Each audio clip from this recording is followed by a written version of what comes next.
romance. Typically something not found in too many gaming tables, but you would be surprised how many games feature romance in some capacity. It gives you an intimidating look. And I pull her in. Can I kiss you? Whether it's a one-off fling with a barmaid, or even a marriage, becoming an entire event for the party to plan and participate in. For some, it helps with immersion. For others, they just like the drama. But for a scant few, however, and unfortunately like the antagonist of today's story, the romance between player characters is a shoo-in for a romance they wish they had with the player themselves. And so, without further ado, let's make love, not murder, and dive right into this story. Hey y'all, I've recently started listening to Crit Crab and Den of the Drake, and Crow's Perch 2, right? And Crow's Perch 2, right? And Crow's Perch 2, right? And Crow's Perch as well, you listened to while working out. And since then, I finally decided to create my own Reddit account, and I thought I might as well post my experience here. English is not my native language, so please forgive me if my articulation sounds weird sometimes. I'm also writing this on a mobile device, so formatting might be a bit off. I'm also fairly new to posting on Reddit, so I hope I don't mess it up too much. Also, possible content warning for unwanted physical contact and potential gaslighting. Before I start this story, it needs to be said that I really hate being touched by others. No matter what kind of situation, physical contact stresses me out a lot. My friends usually know this and respect it most of the time. Alright, enough said, let's move on to the story.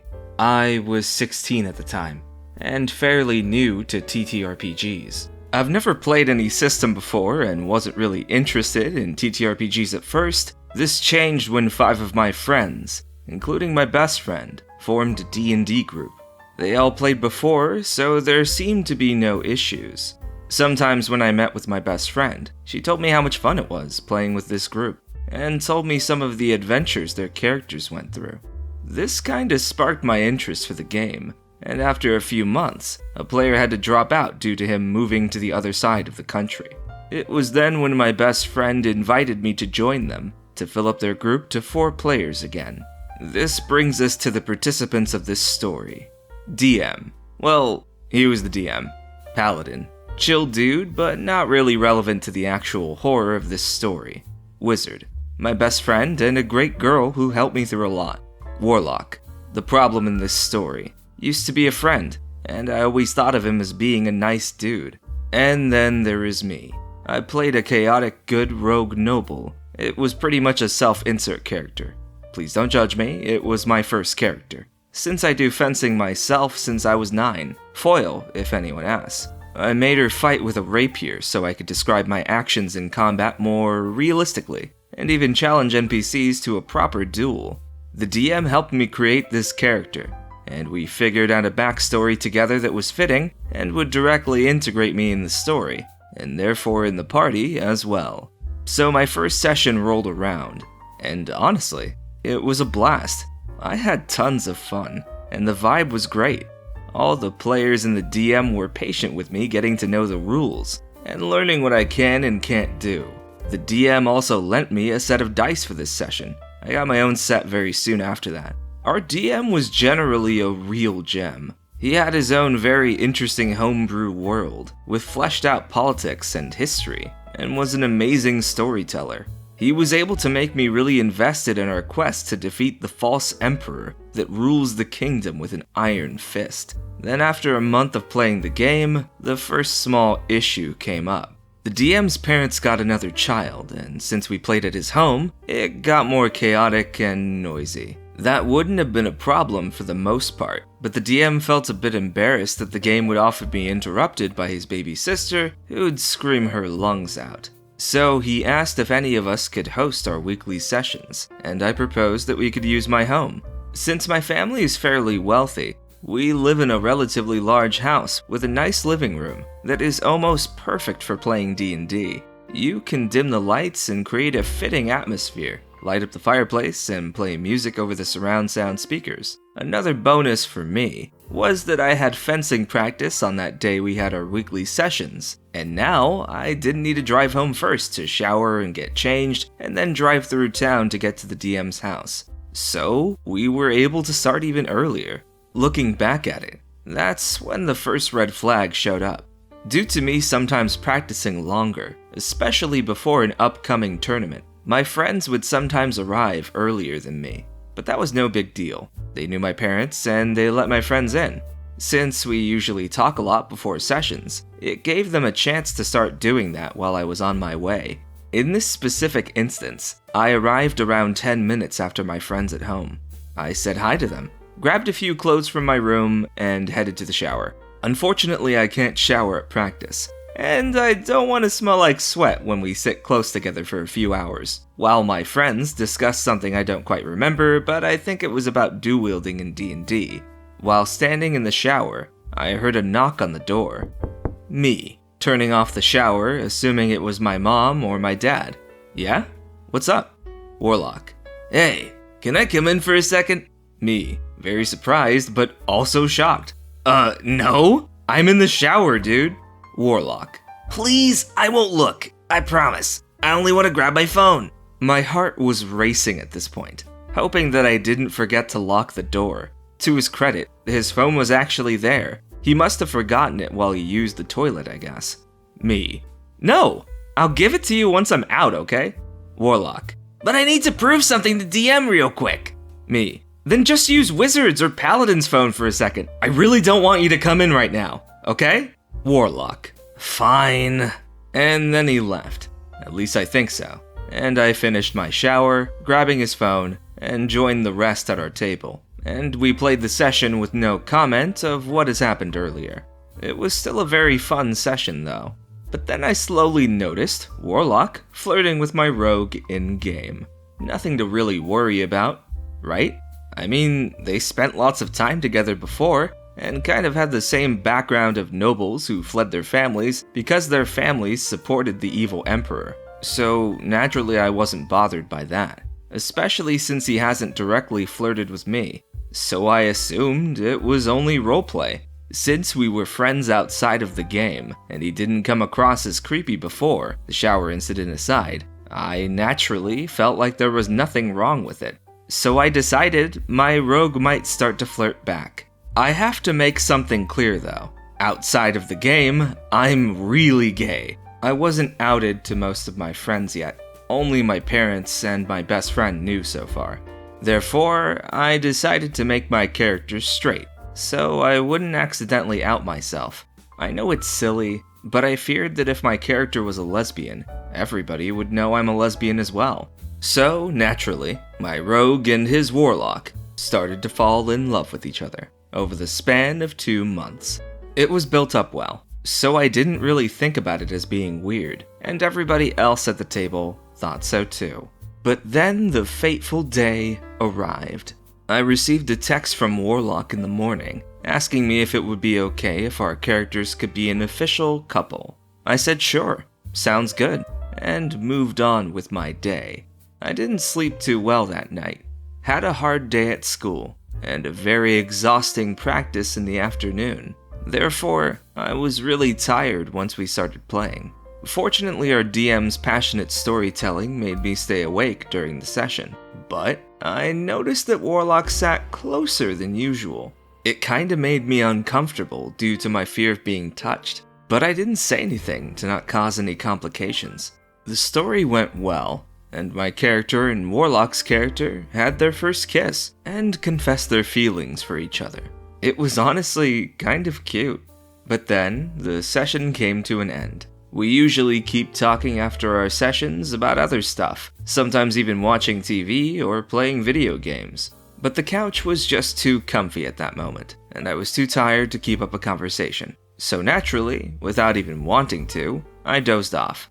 Then I felt something heavy on my right shoulder. I woke up almost immediately, sensing that something was off. Warlock had rested his head on my right shoulder.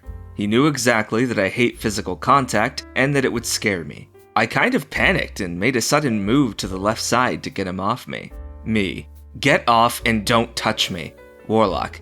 Rogue, chill out. It's just me. I was at a loss for words. Once he was off of me, I stood up and I saw that Wizard also did the same. So naturally, I looked in her direction, looking for help, and I could see movement from DM and Paladin. Wizard. Bro, you know that it's a no-go for her, don't you? Warlock. Yeah, I know, but we're dating, so it's fine, right? He grinned at me while I was still unable to speak. And then he stood up, so he again was really close to me. This all happened so fast, and it still feels like a trance to me. But then he leaned in for a kiss. Nope. Your characters are dating, you're not dating. Back the fuck up. Some of this can be written off as awkward teenagers being awkward, what's new? But this, herself and the whole ass room told him to back off. And he goes for it anyway. Never do this. This is never okay. Alright, now back to the story. This immediately triggered my fight or flight response, and I pushed him while screaming. My brain wasn't able to create proper English sentences, so Norwegian was all I could scream at Warlock. I didn't mean to push him that hard, but he landed back on the couch while I panicked, still screaming in Norwegian, while Wizard stepped in and managed to get between me and Warlock without touching me. I still thank her for that, because I'm afraid I would have pushed her too. Paladin tried to calm me down by rushing over and talking to me, saying that it'll all be okay or something like that. Sorry I don't quite remember what was being said all around me.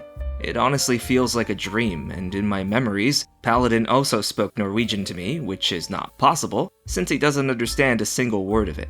It soon escalated into a screaming match between Wizard and Warlock, where she accidentally outed me in the process. This led to my father coming downstairs, wondering what all the screaming was about. As soon as I saw him, I rushed over to him and fell into his arms. My family is the only exception for my hatred of being touched. I don't know myself why that is. DM and Paladin also came over and tried to explain to my dad what happened, while Wizard and Warlock were still screaming at each other. My dad didn't hesitate, and he told Warlock to get out of the house. Warlock tried to argue that it was bullshit, and that I was his girlfriend, but my dad, who knew about my sexuality, was having none of it, and repeatedly told him to get out. Warlock did so eventually, and my dad and friends managed to calm me down. Nobody really knew what to say at this point, and DM and Paladin left soon after. Wizard stayed the night to make sure I'm alright, and my dad called my mom to come home as well. My parents and Wizard managed to make me feel better during the evening, and having Wizard stay the night definitely helped me get over it. There was some arguing in our group chat, but I haven't looked at it. I just know that Warlock got kicked from the chat because Wizard told me. But that wasn't the end. The very next morning, Warlock texted me. He sent multiple texts saying how it was bullshit that I let him on, and even telling him we were official. I told him that I never said that, and we were only talking about our characters. He replied that I was clearly playing myself in this campaign, and that my character is practically myself, so there is no difference.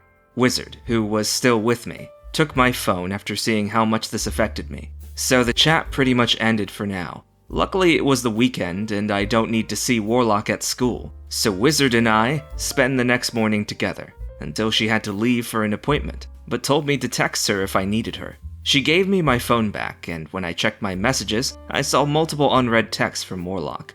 He basically told me that I can't be gay because my character isn't gay, and that my fear of being touched is just made up, so I have an excuse of being extra dramatic. As proof, he sent me a picture of how I hugged my dad during this fateful evening. He said that I should apologize for leading him on and pushing him so aggressively. He also said that it was my fault that DM kicked him from the group, and that Wizard hates him now. That my feelings aren't real, and I should accept that I'm just a drama queen who wants all the attention. He was there in the group way before me, and I had no right to stay if he gets kicked out because I was to blame. I had no idea what to say, so I just screenshotted the conversation and sent it to DM and Wizard.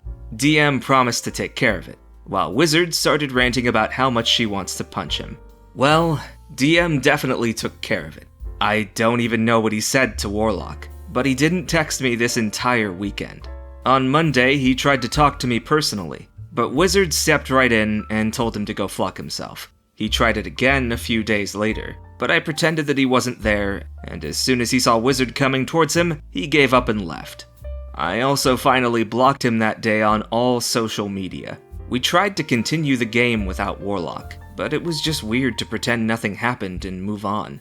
I got some very petty revenge, since DM killed off his character by being hugged to death by some hostile tree creature. But that was basically everything we were able to achieve. We ended this game after, and decided to start a completely new game, where I made sure to not create a self-insert character, and rather play a male dragonborn fighter. He still wields a rapier. Sorry, not sorry. This game is still going, and we're all having a blast, and the phrase, "we're dating, so it's okay," has become an inside joke whenever somebody accidentally breaks the rules, or is metagaming and is called out. Well, this took me longer than expected to write, and brought up some memories I pushed aside. But honestly, it helped writing all of this down, and reflecting on it after a few years. If you might ask yourself why I didn't call out Warlock after the shower incident, he was a friend of mine. We hung out before outside of the game, and it was all fine. He also isn't your typical neckbeard or anything, just a normal dude. He had a girlfriend before, and hasn't done anything else you would consider creepy. So I don't know why or how he switched from being a friend to being creepy and gaslighting. To user Queen of My Thoughts, I'm glad that you've had such a supportive group that was willing to help, even if it meant ousting someone who they thought of as a friend. It's not the easiest thing in the world, so I commend them for that. I've often discussed separation from the self and character here on this channel, which often spills over through a phenomena known as bleed. A phenomena that can often be a divisive topic to bring up in role-playing communities, like those that play D&D, or even live-action roleplay, and even MMORPGs like World of Warcraft and Final Fantasy. In short, bleed is when emotions in-game affect a player out of game. Oftentimes bleed is a positive thing, when a hard-fought battle makes you as a player feel amped or scared, as well as a negative thing, such as when frustration about bad attack rolls, or losing a character, causes a real-life outburst.